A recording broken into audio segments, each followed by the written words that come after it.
Toplum TV işi üzrə keçirilən məhkəmə prosesində Vergilər Nazirliyi 79 min manatın təqsirləndirilən şəxslər tərəfindən dövlət büdcəsinə ödənilməsini istəyib.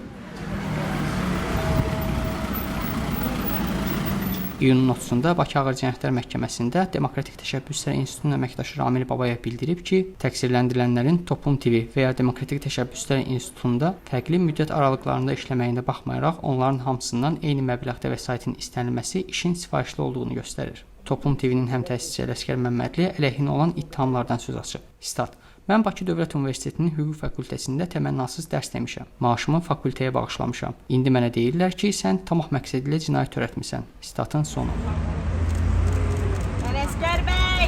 Ələsgər Məmmədli onu da əlavə edib ki, 10 gün əvvəl müayinə olunsa da hələ də bu haqda sənəd ala bilməyib. 3-cü Respublika platformasının qurucu heyət üzvü Ruslan İzzətli isə ittiham aktında haqqında yazılanlarla razılaşmadığını deyib.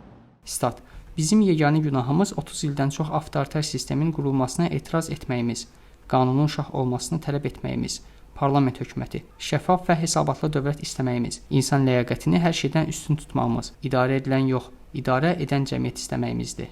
Statın sonu.